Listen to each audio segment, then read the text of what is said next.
Madam President, I come to the floor today to ask a fundamental question. Who does Congress work for?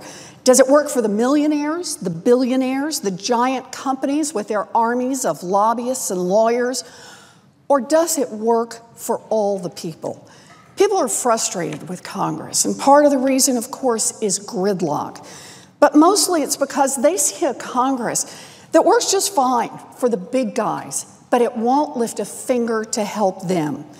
If big companies can deploy armies of lobbyists and lawyers to get the Congress to vote for special deals that benefit themselves, then we simply confirm the view of the American people that the system is rigged.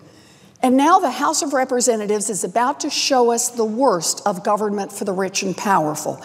The House is about to vote on a budget deal, a deal negotiated behind closed doors that slips in a provision that would let derivatives traders on Wall Street gamble with taxpayer money and get bailed out by the government when their risky bets threaten to blow up our financial system.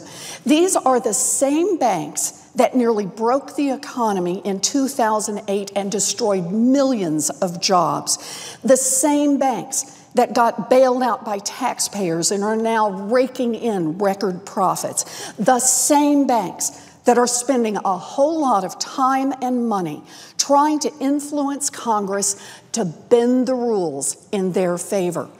Now, you'll hear a lot of folks say that the rule that will be repealed in the omnibus is technical and complicated, and you shouldn't worry about it because smart people who know more than you do about financial issues say that it's no big deal. Well, don't believe them. Actually, this rule is pretty simple. Here's what it's called. The rule that the House is about to repeal, and I'm quoting from the text of Dodd-Frank, is entitled Prohibition Against Federal Government Bailouts of Swaps Entities. What does it do? The provision that's about to be repealed requires the banks to keep separate a key part of their risky Wall Street speculation so there's no government insurance for that part of their business. As the New York Times has explained, the goal was to isolate risky trading and to prevent government bailouts because these sorts of risky trades, called derivatives trades, were, quote, a main culprit in the 2008 financial crisis. We put these rules in place after the collapse of the financial system because we wanted to reduce the risk that reckless gambling on Wall Street could ever again threaten jobs and livelihoods on Main Street. We put this rule in place because people of all political persuasions were disgusted at the idea of future bailouts. And now, no debate, no discussion, Republicans in the House of Representatives are threatening to shut down the government if they don't get a chance to repeal it. That raises a simple question. Why? If this rule brings more stability to our financial system, if this rule helps prevent future government bailouts, why in the world would anyone want to repeal it, let alone hold the entire government hostage in order to ram through this appeal? The reason, unfortunately, is simple. It's about money and it's about power. Because while this legal change could pose serious risks to our entire economy, it'll also make a lot of money for Wall Street banks. According to Americans for Financial Reform, this change will be a huge boon to a handful of our biggest banks: Citigroup, JP Morgan, Bank of America. Wall Street spends a lot of time and money on Congress. Public Citizen and the Center for Responsive Politics found that in the run-up to Dodd-Frank, the financial services sector employed 1,447 former federal employees to carry out their lobbying efforts, including 73 former members of Congress.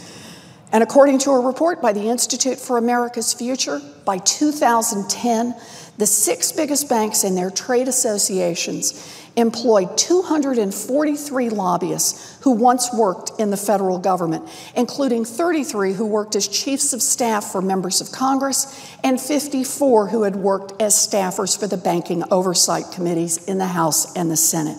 Now, that's a lot of former government employees and senators and congressmen pounding on Congress to make sure that the big banks get heard. No surprise that the financial industry spent more than $1 million a day lobbying Congress on financial reform, and that's a lot of money that went to former elected officials and government employees.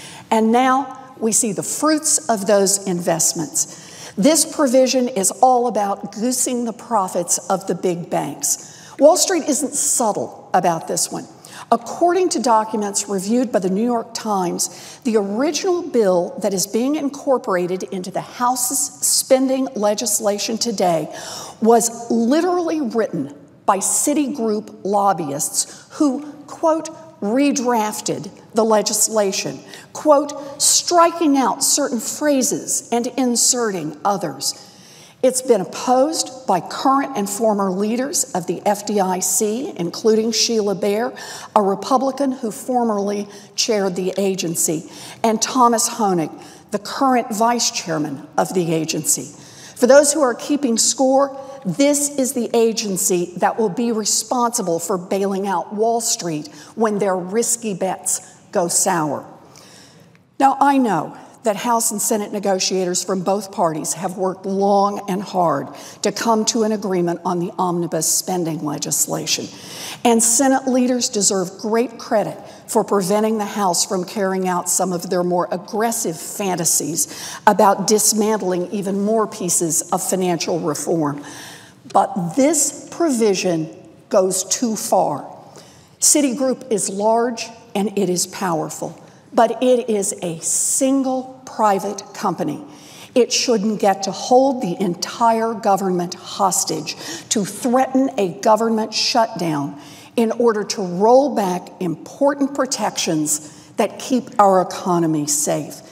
This is a democracy, and the American people didn't elect us to stand up for Citigroup. They elected us to stand up for all the people. I urge my colleagues in the House, particularly my Democratic colleagues whose votes are essential to moving this package forward, to withhold support from it until this risky giveaway is removed from the legislation. We all need to stand and fight this giveaway to the most powerful banks in this country. Thank you, Madam President. I yield.